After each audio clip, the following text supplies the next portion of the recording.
When you get a new pair of ASP handcuffs, most pairs will need some adjustments. They won't swing through like you think they should.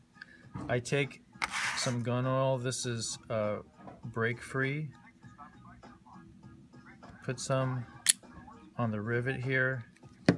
Swing it through. It's already a lot looser. If it's not quite right, I'll take a screwdriver, pry it open just a little bit,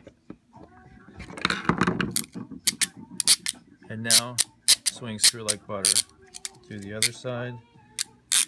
It's not as smooth as it should be too. Put it all in there. And that's pretty much perfect without stretching it.